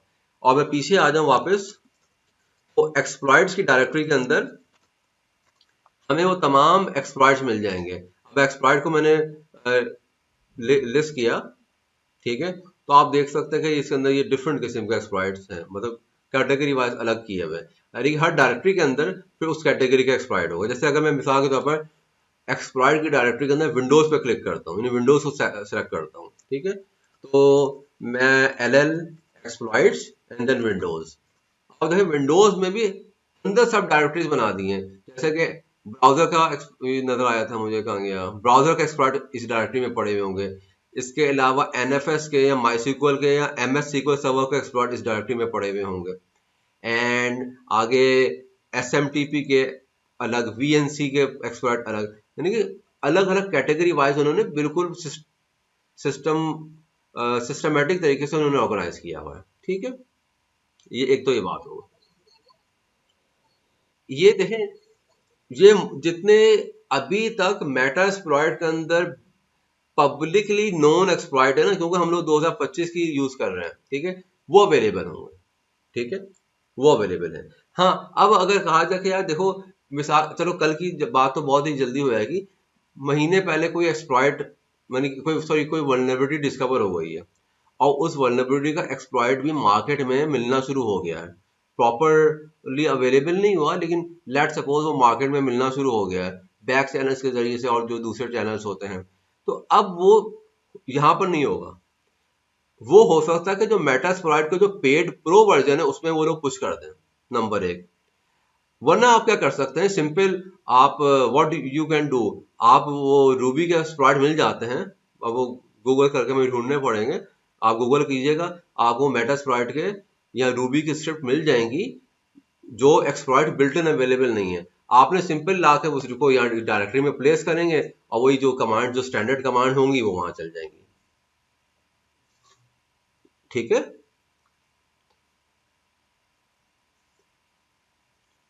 अच्छा, थोड़ा सा आगे बढ़ते हैं। अब ये बात मैंने की स्टैंडर्ड कमांड वाली ना, यो कमांड ये है जो मैं बताना, कहने का मकसद ये था, जब भी हम किसी भी मॉड्यूल को हम यूज करेंगे अपने फ्रेमवर्क के अंदर, तो हमें उसके लिए जो कीवर्ड यूज करना होगा वो यूज करना होगा यूज का। ठीक है, मिसाल के तौर पर मुझे पोर्ट स्कैनिंग करनी है, ठीक है, ठीक, तो मुझे जो भी स्क्रिप्ट प्लगइन यूज करना है तो मुझे यूज करना पड़ेगा, पहले मैं यूज करूंगा कीवर्ड, जैसे अभी हम करके देख लेते हैं। ठीक है, मिसाल के तौर पर मैं पोर्ट स्कैनिंग वाले में मैं यहाँ कर देता हूँ, है ना, मैं LL ऑक्सिलरी और उसके बाद स्कैनर और उसके बाद हमारे पास है ACP, नहीं, पोर्ट स्कैनर कर देता हूँ। ठीक है, पोर्ट स्कैन। अब इसके अंदर मेरे पास तीन ही पड़े हुए हैं, पांच पांच स्क्रिप्ट पड़ी हुई रूबी की। देखें, हमने पहले पढ़ा है सिन स्कैन, अगर मुझे सिन स्कैन करना है तो मुझे ये वाला मॉड्यूल यूज करना होगा, स्क्रिप्ट यूज करने की। TCP कलेक्ट स्कैन, ठीक है, एक स्कैन nmap में हमें पढ़ा है, ठीक है। FTP बाउंस हमने नहीं पढ़ा, चलो उसको छोड़ दें। एक्स मैस स्कैन, जिसमें तमाम फ्लैग्स इनेबल होते हैं, ठीक है। तो अब हम इसको यूज कैसे करना है, मिसाल के तौर पर TCP सिन, सॉरी, TCP ही के अंदर होता है TCP सिन स्कैन, वो वो यूज करना है मुझे, तो मैं क्या करूंगा, मैं आऊंगा यहाँ पर use aux port, sorry, scanner port scan और TCP ने सिन स्कैन कर देता है, उसे सिन का पैकेट भेजता है, रिस्पांस आता है तो कनेक्शन को टीयर डाउन कर देता है। अब ये मैंने यूज कर लिया है ना, अब आप देख सकते हैं कि मेरा जो प्रॉम्प्ट है वो तब्दील हो गया है। अब मैं यहाँ पर आ गया, auxiliary is the name of the module, और जो पर्टिकुलर प्लगइन या स्क्रिप्ट मैं यूज कर रहा हूँ ऑक्सिलरी मॉड्यूल की, वो क्या, सिन, और हमें पता है ये पोर्ट स्कैनिंग करी है। मैं क्या करूंगा, अब इसमें तीन चीजें हैं, मैंने नीचे ऐड किया हुआ है यहीं पर, हेल्प कैसे लेनी है आपने किसी मॉड्यूल की। एक तरीकाकार है कि हम इन्फो लें, दूसरा तरीकाकार है हम शो ऑप्शंस करें, और तीसरी कमांड है शो एडवांस। ठीक है, तो आज सबसे पहले मैं इन्फो कर लेता हूँ। मैंने लिखा इन्फो, मुझे पूरी डिटेल बता देगा भाई ये क्या है। It is TCP port scanner, ये उसका पूरा पाथ दे दिया उसने मॉड्यूल का, उसने लाइसेंस बता दिया, रैंक बता दिया, प्रोवाइड कब हुआ, ईमेल एड्रेस आ गया, ये उसने इसके डिफरेंट ऑप्शंस बता दिए जिसको हमने सेट करना होगा। जैसे याद है मैंने भी बताया था कुछ देर पहले, जैसे फंक्शन कॉलिंग में हम डिफरेंट पैरामीटर्स पास करते हैं या पैरामीटर्स सेट करते हैं, तो वो हमें यहाँ पर सेट करने होंगे। ठीक, डिस्क्रिप्शन आ गई, enumerate open TCP services using raw SYN packet scan ना। अगर मैं सिंपल लिख दूं शो ऑप्शंस, तो मुझे सिंपल वो ऑप्शन बताएगा जो ऑप्शन मुझे सेट करना है, और ऑप्शंस के अंदर भी ऑप्शन का नाम देगा, इसकी करंट वैल्यू देगा, भाई इसकी करंट वैल्यू क्या है, क्या ये ऑप्शन यानी ये पैरामीटर रिक्वायर्ड है या नहीं है, और उसके बाद डिस्क्रिप्शन। अब देखें मेरे पास रिक्वायर्ड पैरामीटर 1 2 3 4 5 सारे के सारे पैरामीटर रिक्वायर्ड हैं सिवाय इस पैरामीटर के, इंटरफेस के पैरामीटर के। इसका मतलब है कि definitely I would have to configure these parameters in order to run this scan या रन दिस प्लगइन या रन दिस मॉड्यूल। अच्छा लेकिन देखिए बहुत सारे पैरामीटर्स ऐसे हैं जिनकी डिफॉल्ट वैल्यू को ना को सेट हुई हुई है सिवाय एक पैरामीटर के जो आर होस्ट, रिमोट होस्ट, जो कि हमें हर दफा सेट करनी होती है। तो मैं क्या करता हूं, सेट आर होस्ट, ये कैपिटल में आता है आर होस्ट, और उसके बाद मैं आईपी दे देता हूं। फॉर एग्जांपल मैंने एक और 2 वीएम मैंने स्टार्ट की हुई है। एक तरीके का तो ये हो सकता है मैं पूरा नेटवर्क पूल देता हूं 192.168.0.0/24, देखो इस तरह जैसे हम लोग एनमैप पे पोर्ट स्कैनिंग की है, एंटर। ठीक है, अब ये मैंने पैरामीटर सेट किया है। थ्रेड्स, मैं थ्रेड्स बढ़ा देता हूं, मैं चाहता हूं जल्दी से रन हो क्योंकि इट विल टेक टाइम ना।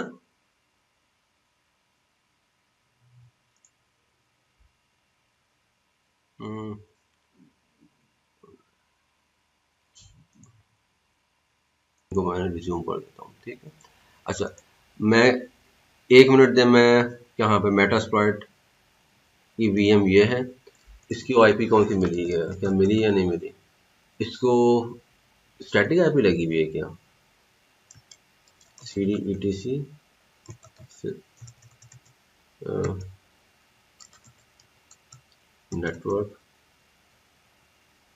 नेटवर्क ये, अच्छा ये वो है,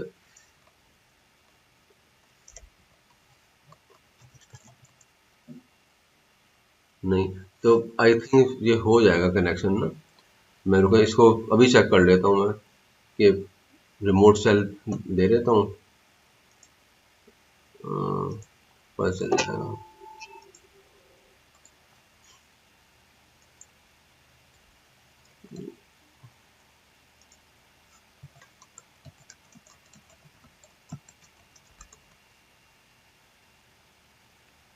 नहीं क्योंकि मेरे पास विंडोज़ की आईपी जो है ना वो डिफरेंट हो गई होगी। चलें फिर 1 मिनट दें, मैं एक दफ़ा विंडोज़ की आईपी को चेक कर लेता हूँ, आईपी कॉन्फ़िग और ठीक है। तो मेरे पास विंडोज़ की आईपी तो 10 की आ गई ना, चलो ये नहीं बनेगा। अच्छा मैं ऐसा करता हूँ ना, सिंपल हम इसको लेकर चले जाते हैं, दोनों मशीन्स को होस्ट ओनली पे ले जाता हूँ मैं ना, तीनों को, 2 को मैं भी ले जाता हूँ, विंडोज़ वाली को फिर जो है ना ये फिर अभी मैं ले जाता हूँ थोड़ी देर बाद।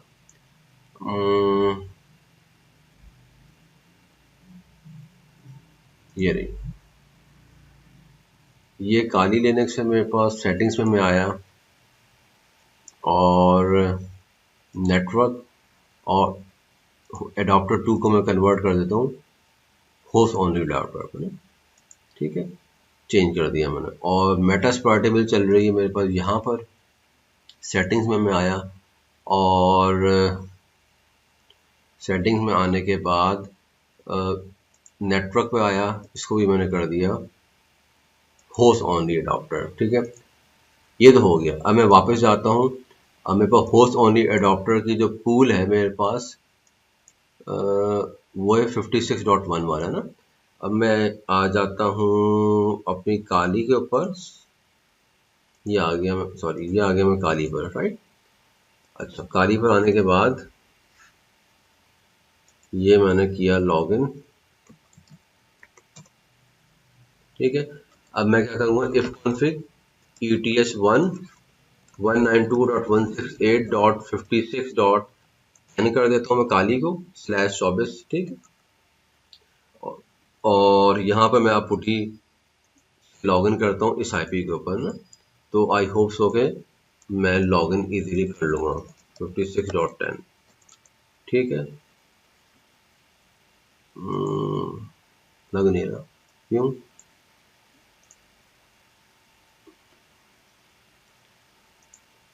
आईपी तो मैंने सही लगाई है,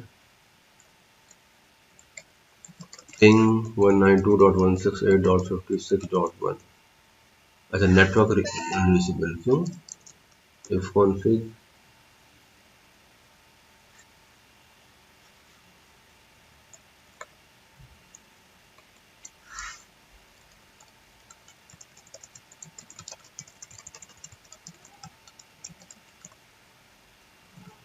क्यों?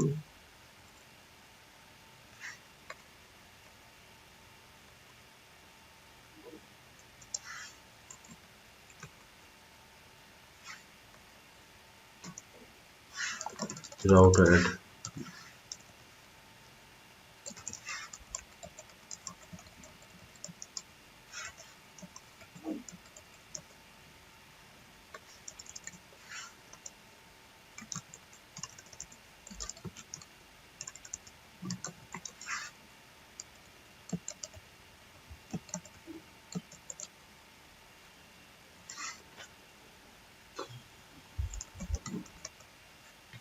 रिबूट कर दिया मैंने मशीन ना काली की।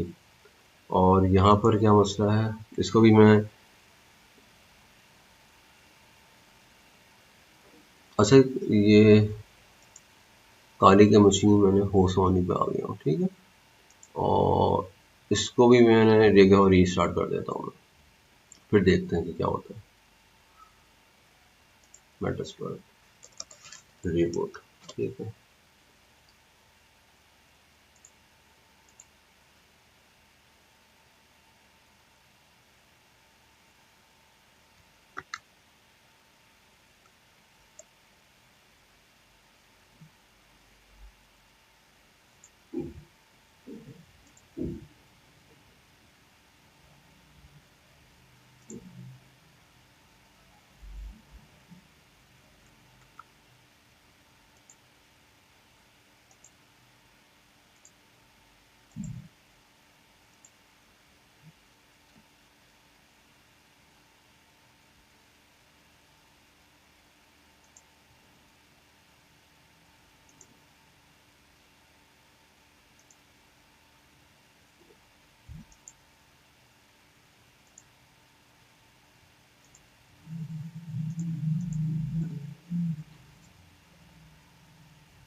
एक मिनट दे, मैं जब तक ये मशीन काली की स्टार्ट हो जाए मैं चेक कर लूँ, ये हो सकता है वाईफाई वापस आ जाए।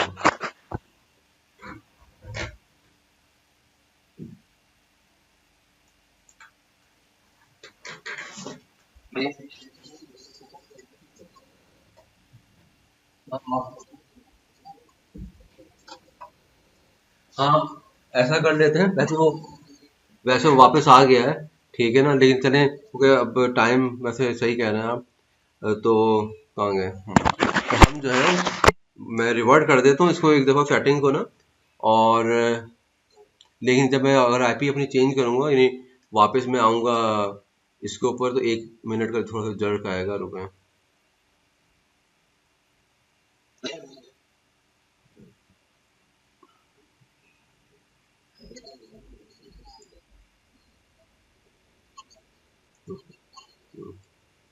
ठीक है, चले मैं वापस आ गया हूँ। Can you hear me and can you see me as well? ठीक है। तो चले हम क्वेश्चन आंसर ले लेते हैं, अगर क्वेश्चन आंसर है आप लोगों के ना। ठीक है जी।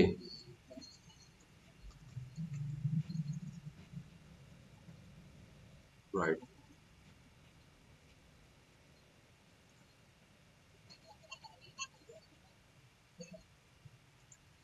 हम्म। हाँ।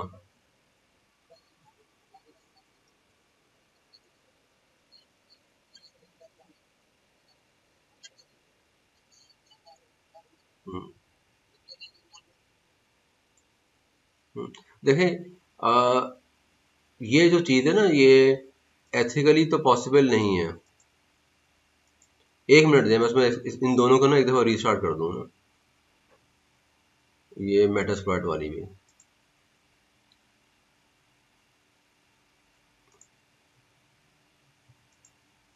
ब्रिज ब्रिज एडॉप्टर जी। तो देखें आज, देखें ये चीज़ जो है ना, एथिकली तो पॉसिबल नहीं है। और कोई भी बंदा आपको आकर ये तो नहीं बोलता भाई कि मेरे सिस्टम को एक्सप्लॉइट कर लो। राइट, कॉमन सी बात है।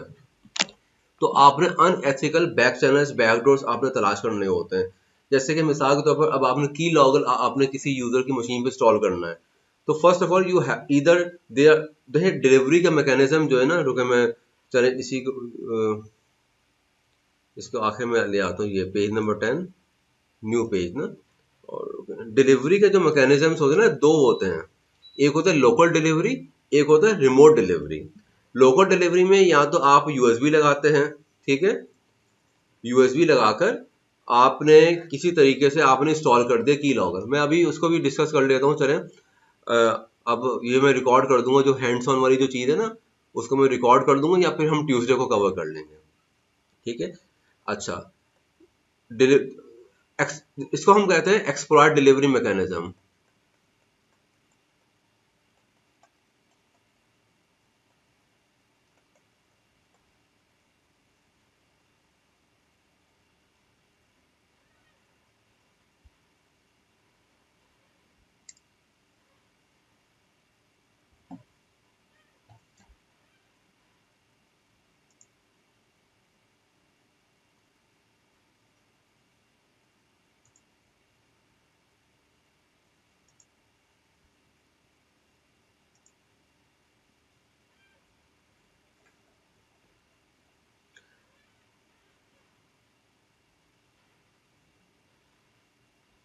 जी, एक जग दोबारा आया था, मैंने वापस से शिफ्ट कर दिया। जी, हाँ, जी, जी, मेरा इंटरनेट डीसी हो गया था, तो मैंने वापस से शिफ्ट किया है। तो आई होप, आई, या, जी, तो देखिए, हाँ, हाँ, क्या क्या am I audible and can you see my screen as well?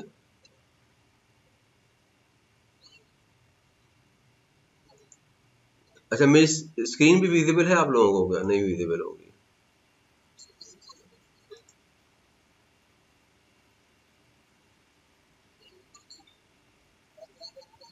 हाँ, अब हो जाएगी विजिबल ना,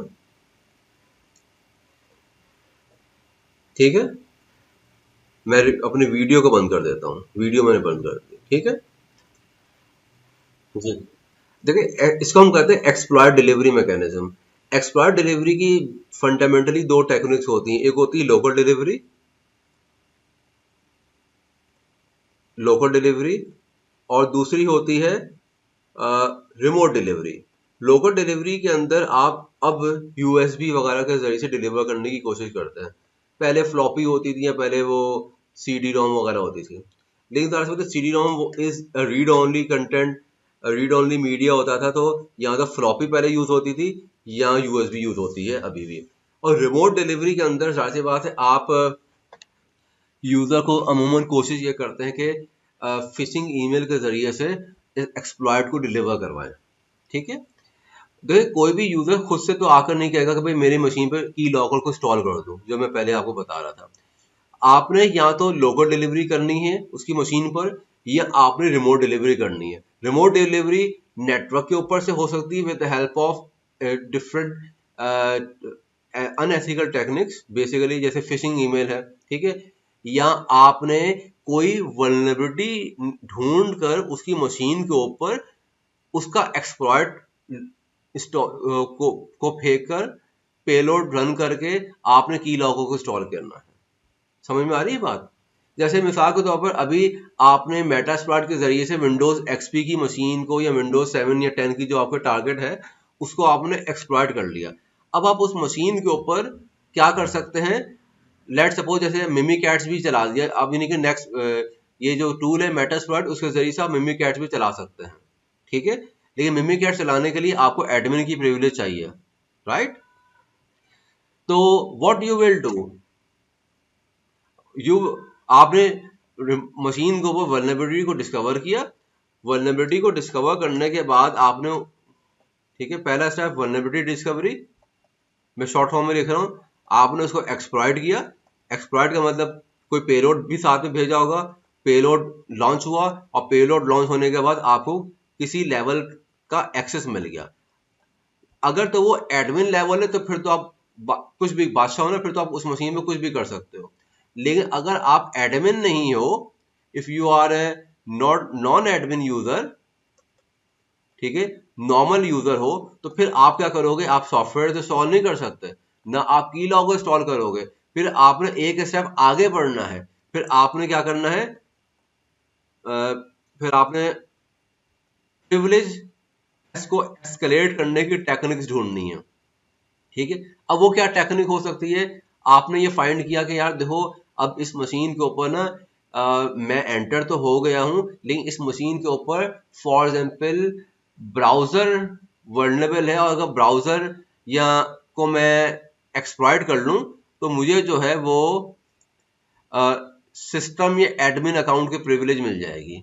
तो जब आपको सिस्टम या एडमिन अकाउंट की प्रिविलेज मिल जाएगी, प्रिविलेज को एस्केलेट करने के बाद फिर आप उसके ऊपर कोई भी सॉफ्टवेयर इंस्टॉल करना है, आपने की लॉगर डालना है, रिमोट सेल बैकडोर इंस्टॉल करना है, वो आप कर दोगे। ठीक है, तो सिस्टम हैकिंग जो है ना, वो रिलेटिवली काफी मुश्किल काम होता है as compare to web application के ऊपर आपने जो आप अटैक वगैरह करके इसको ऑडिट करते हो ना, क्योंकि वेब एप्लीकेशन यार हम जैसे बंदों ने लिखी हुई होती है, और जो जाहिर सी बात है विंडोज का कोड है वो माइक्रोसॉफ्ट के इंजीनियर्स ने, या लिनक्स का जो कोड है वो लिनक्स के गुरुज ने लिखी हुई बनाए हुए होते हैं। तो they are way more complex than application hacking ना।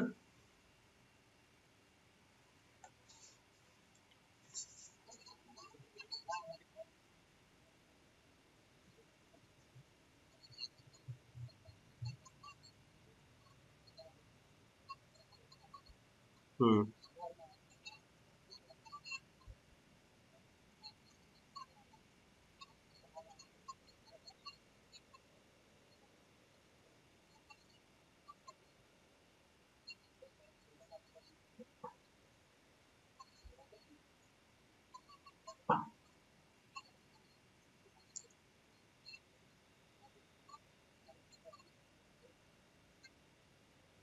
हम्म।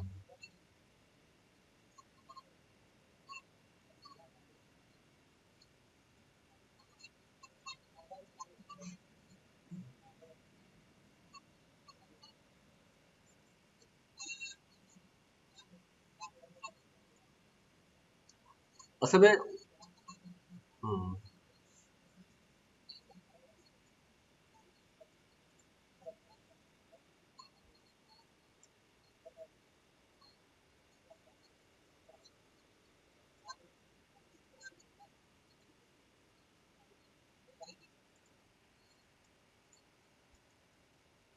बिल्कुल बिल्कुल बिल्कुल।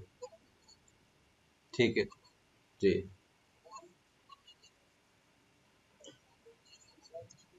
हम्म। हाँ, बिल्कुल बिल्कुल। मैं हम्म। अच्छा देखिए, इसमें दो चीजें हैं। ये मैंने इसको थोड़ा सा देखा था असल में, और मैंने इसके ऊपर थोड़ी सी R&D भी की है अभी, जब आपने मुझे भेजा ना। देखो रैम्बो टेबल के अंदर देखें, मसला पता है क्या मसला, ये कि ये जो चेन बनाते हैं ना, यहाँ पर तो चेन का नहीं इन्होंने जिक्र किया हुआ, बहुत दबे लफ्जों में किया है गालिबन ना। वो ये है कि देखिए रैम्बो टेबल में जो चेन बनाकर ये लोग ना पूरा रैम्बो टेबल को बिल्ड करते हैं। उसकी वजह यह है कि अगर चेन ना बनाए तो आपके रैम्बो टेबल का जो साइज है ना वो इतना बड़ा हो जाए, ठीक है, कि वो स्टोरेज उसकी रिक्वायरमेंट बहुत बढ़ जाए। जैसे कि मैं मैं ये चैट जीपीटी से मैंने इससे पूछा था, भाई आखिर क्या स्टोरी क्या है कि ये चेन क्यों बनानी पड़ती है। ठीक है, बिल्कुल मैं यहाँ से आपको एक्सप्लेन करता हूँ। इसने 6 स्टेप मुझे बताए। ठीक है, और उसने मुझे ये भी देखिए पहला फंक्शन क्या होता है मैं आपको बता देता हूँ। पहला फंक्शन तो सिंपल है, हैशिंग द पासवर्ड स्पेस। आपने ये किया कि भाई आपने कोई भी आपने जैसे सबसे पहले आपने सिलेक्ट करना होता है भाई आपने किस हैश फंक्शन का आपने रेम्बो टेबल बनाना है। MD5 का अलग होगा, SHA-1 256 का रेम्बो टेबल अलग बनेगा, LM हैश और NTLM हैश का रेम्बो टेबल अलग बनेंगे। पहली बात तो ये कि आपने डिसाइड करना होता है पहले कि भाई आपने कौन सा किस हैशिंग फंक्शन का रेम्बो टेबल बनाना है, नंबर एक बात। नंबर टू जो बात है, फिर आप उसको बताते हैं भाई आपने कितने करेक्टर्स का पासवर्ड का आपने समझ लो कि पासवर्ड की लेंथ कितनी होगी। ठीक है ना, और पासवर्ड अल्फा न्यूमेरिक होगा या लोअर केस पासवर्ड का रेम्बो टेबल बनाना है, अपर केस शामिल हो करने नहीं करने, स्पेशल करेक्टर शामिल करने, मतलब जो पासवर्ड का जो क्राइटेरिया है वो आप बताते हो, ठीक है। उसके बाद आप करते हो एक एक पासवर्ड जो ना generate candidate password and compute their hashes ना।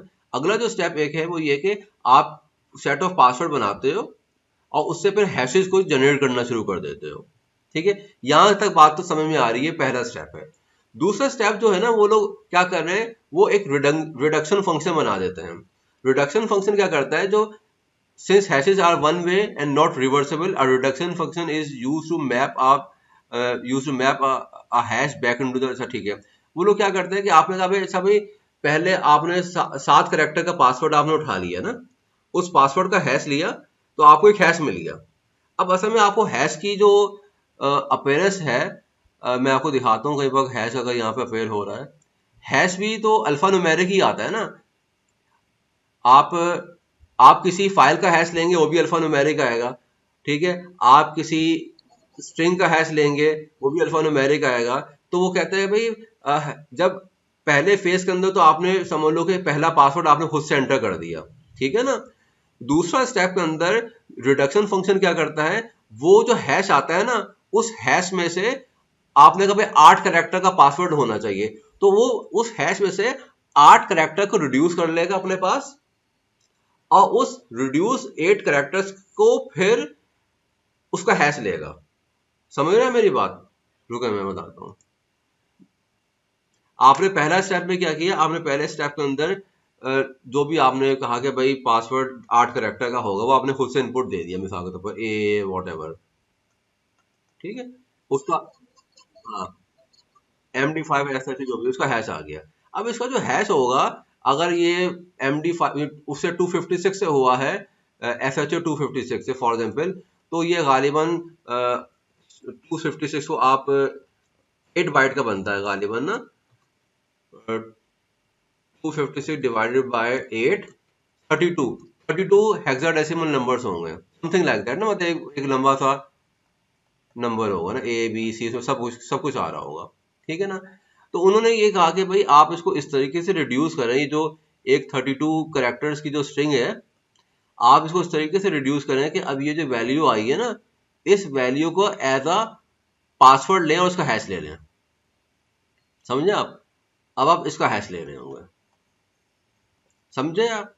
फिर अगले स्टेप के अंदर उसका जो हैश आएगा उसका हैश लेंगे, तो ये पूरी एक चेन बन जाएगी, ठीक है ना।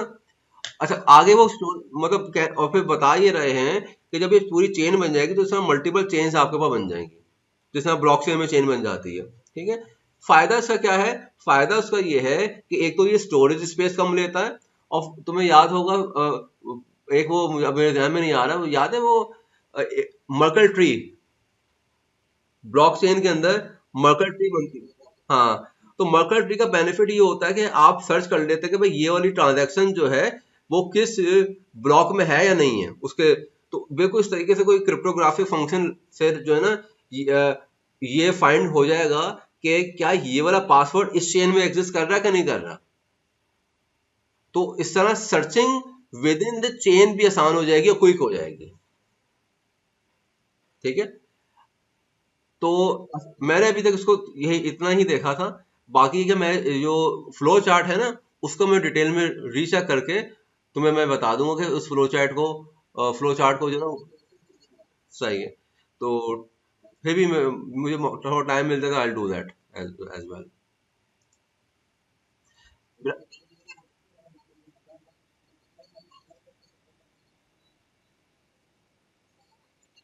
स्टोरेज स्टोरेज और प्रोसेसिंग को फास्ट करने के लिए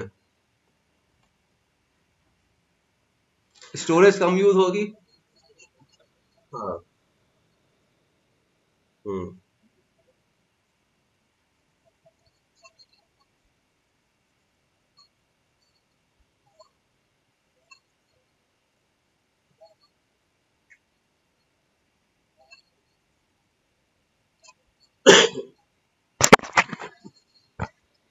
जी। अच्छा, प्रीवियस जो हमारे 2 लेक्चर्स है, अगर मैं 5-5 मिनट उसकी डिस्कशन या 5 मिनट ओवरऑल उसकी डिस्कशन कर लेते हैं। एक जो लेक्चर था वो तो हाइड्रा के ऊपर, और उसके बाद एक था पास द हैश के ऊपर ना। अच्छा, हाइड्रा वाला लेक्चर जो है उसका मेन क्रक्स क्या है, वो है लॉगिन, एक्टिव लॉगिन हो रहे हैं कहीं पर, यानी कोई सर्विस चल रही है, एफटीपी हो सकता है, एचटीटीपी हो सकता है, माइस्क्ल एसक्यूएल सर्वर हो सकता है, और आपने हाइड्रा या किसी भी इस तरह के टूल को यूज करके आपने एक्टिव सिस्टम के ऊपर अटैक लॉन्च करना है। ठीक है, ये हाइड्रा का मेन पर्पस था। ठीक है, और जो दूसरा वाला था पास द हैश अटैक, तो वो तो एक अलग कहानी है। हाइड्रा को मैं थोड़ा सा फर्दर दो तीन बातें और कर दूं। अब होता ही कि जैसे आपने कहा भाई मेरे पास माइस्क्ल चल रहा है, अभी स्क्रीन तो आपको आपके पास विजिबल होगी मेरी। आप ये देखें कि अभी हम जो है ना, यहाँ पर आ जाता हूँ, ये रही स्क्रीन, ठीक है ना। मैंने यहाँ पर माइस्क्ल वगैरह के भी अ, उनको ऐड किया था। थोड़ा स्लो हो गया, हाँ। कि आपने माइस्क्ल के ऊपर जो है ना, वो आप किस तरीके से जो है स्कैनिंग वगैरह कर सकते हैं। तो अब लेट सपोज आपने डिस्कवर कर लिया भाई किसी मशीन के ऊपर माइस्क्ल सर्विस चल रही है, या MS SQL सर्वर चल रहा है, या HTTP का कोई वेब पेज, यानी कोई वेबसाइट चल रही है, तो उसका लॉगिन फॉर्म आपने निकाल लिया, लॉगिन फॉर्म का URL। ठीक है, अब आपके पास यूजर नेम पासवर्ड है, उसकी लिस्टें मौजूद हैं, वर्ड लिस्ट मौजूद है, रॉकी UTST और इस तरह की और बहुत सारी लिस्ट मौजूद है। तो अब आप what you can do, you can basically launch attack, कि अब आप मतलब वो जो हाइड्रा है वो उस एप्लीकेशन के ऊपर अटैक लॉन्च कर रही है, अटैक कर रही है लाइव रियल टाइम में। इसमें डाउनसाइड ये है कि अगर कोई रिमोट मशीन है तो वो आपकी IP को ब्लॉक कर देगी पकड़ के, जब इतने ज्यादा फेल्ड अटैम्प्ट्स पड़ेंगी। ठीक है, या आईडी सिस्टम की नजर में आप आ जाएंगे कि भाई आपकी मशीन से अटैक लॉन्च हो रहे हैं। ठीक है, तो ये इसका एक डाउन साइड है। वो देखें, आपको पता है आप एप्लीकेशन डेवलपर हैं, बनवाते हैं, तो आपको पता है कि आपने बेसिक सिक्योरिटी पॉलिसी लगाई भी होती है, 3 रॉन्ग अटेम्प्ट के ऊपर जो ना आप अकाउंट लॉक कर दो फॉर एग्जाम्पल, या 3 रॉन्ग अटेम्प्ट के ऊपर आप आधे घंटे के लिए 1 घंटे के लिए ग्रे लिस्ट कर दो उसको, या उस IP को ब्लॉक कर दो। ठीक है, तो ये अटैक जो है वो चलते तो हैं वो, लेकिन लोकल एरिया नेटवर्क में ज्यादा चल जाते हैं, जहां पर जो है ना कोई सुनने वाला कोई देखने वाला ना हो। जहां पर भी कोई सुनने वाला देखने वाला होगा, आईटी सिस्टम चल रहा होगा, ठीक है, फायरवॉल भी अच्छी वाली अगर लगी हुई है, और या एप्लीकेशन के अंदर अगर आप वेब एप्लीकेशन के ऊपर इस तरह ब्रूट फोर्स लगा रहे हैं, तो 2 मिनट बाद ही आपको आपकी IP को ब्लॉक कर देगी ना, क्योंकि एप्लीकेशन में बेसिक कंट्रोल तो बना ही देते हैं हम लोग ना। तो इसमें ये चीज है। अच्छा, दूसरी टेक्निक आती है कि आपको हैश मिल गया है, हैश मिल गया तो जॉन द रिपर। ठीक है, जॉन द रिपर मैंने भी करवाया नहीं, लेकिन वो बड़ा इंटरेस्टिंग और बड़ा मजेदार टूल है। उसकी रिकॉर्ड में कर दूंगा।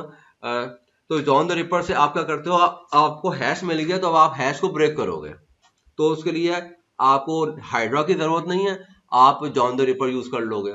अच्छा, फिर मैंने जो पास द हैश की जो लैब करवाई है वो काफी इंटरेस्टिंग मुझे लगती है, क्योंकि उसमें ये होता है कि इसका डिलीवरी मैकेनिज्म भी मैं अभी आपको डिस्कस करता हूँ, ऑल्दो मैंने उस थ्योरी के अंदर भी मैंने बताया था रिकॉर्डिंग के अंदर। उसमें क्या क्या, अब आप जो है ना, you have got the access to the hash, but you do not want to decrypt it, or you may not able to decrypt it, कि आपके पास इतना टाइम नहीं है, आपके पास इतनी रिसोर्सेज नहीं है, और आप उस हैश को ही को यूज कर रहे हो अपने आप को ऑथेंटिकेट कराने के लिए। ठीक है, और विंडोज में चूंकि जैसे ये TGS है, टिकट ग्रांटिंग सिस्टम जो है या सर्विस, कि वो हैश की बेसिस के ऊपर आपको रिसोर्स का, नेटवर्क रिसोर्स का या नेटवर्क का एक्सेस दे देती है। तो आपके पास किसी भी बंदे के हाथ में अगर हैश लग गया है, तो वो फिर आपकी ID को मिसयूज कर लेगा, और आपको जो प्रिविलेज होगी उस प्रिविलेज को एंजॉय करेगा। तो उसके लिए मिमिकैट है, मिमिकैट इसमें भी चल जाता है, इंटीग्रेट हो जाता है इसमें, बल्कि इसका प्लगइन होगा, तो उसमें आप मिमिकैट को यूज करके। अच्छा, इसमें शर्त यह है कि क्योंकि मिमिकैट जो है ना वो आपको हैश डंपर या पासवर्ड डंपिंग टूल है एक किस्म का ना, तो उसको चलाने के लिए उसको एडमिन की प्रिविलेज चाहिए, क्योंकि वो जिस सर्विस विंडोज की जो बिल्ट इन सर्विस है LSASS, लोकल सब सिस्टम सिक्योरिटी सर्विस जो है, उससे इंफॉर्मेशन को ग्रैब करके प्रिंट करता है। और ये जो सर्विस है ये माइक्रोसॉफ्ट की विंडोज में सर्विस है, जो पासवर्ड्स को इनक्रिप्ट करके इन मेमोरी रखे हुए होते हैं, हैशेस को भी इनक्रिप्ट करके इन मेमोरी रखे हुए होते हैं। तो मिमिकैट क्या करते हैं, एडमिन प्रिविलेज से चलता है, तो उसको डंप करके हमें स्क्रीन को वो शो कर देता है। अब हमारे पास हैशेस आ गए हैं, अब हमारी मर्जी है, अब हमने अगर पासवर्ड को रिकवर करना है तो हम फिर उसके बाद जॉन द रिपर टूल को चलाएंगे हैश को डिकोड करने के लिए, और रैम्बो टेबल के जरिए से या कोई भी साथ में लगाकर उसको हम हैश को ब्रेक करने की कोशिश करेंगे। और हम ये नहीं चाहते कि हमें पासवर्ड मिले, हम ये चाहते हैं कि भाई मुझे तो अभी फौरन ही डोमेन कंट्रोलर के ऊपर लॉगिन करना है, और लॉगिन करने के बाद मैं एक नया यूजर बना देना चाहता हूँ अपने नाम का या किसी भी नाम का, XYZ नाम का, और उसको डोमेन एडमिन के राइट्स में दे दूंगा। तो सिंपल उस टिकट के जरिए से, उस हैश के जरिए से, जैसे मैंने डोमेन कंट्रोलर के ऊपर लॉगिन करके आपको PS exec चलाई, तो PS exec चल गई, तो इसका मतलब ये कि आपकी जो कमांड अब आप चला रहे हो ये डोमेन कंट्रोलर के ऊपर चलेगी। आप यूजर ऐड करोगे तो डोमेन कंट्रोलर पे ऐड करेगा। तो उसके लिए आपको सिंपल ये चाहिए कि थोड़ी सी वो जो होती है ना भाई पावर शेल की स्क्रिप्ट, कि यूजर कैसे बनेगा विंडोज के ऊपर, उसको एडमिन राइट्स कैसे मिलेंगे, वो थोड़े से सीखने होंगे डिपेंडिंग कि आपकी क्या रिक्वायरमेंट है। इसमें कोई सवाल है तो हम इसको देख लें, फिर हम लेक्चर को आज यहाँ पर रोकते हैं।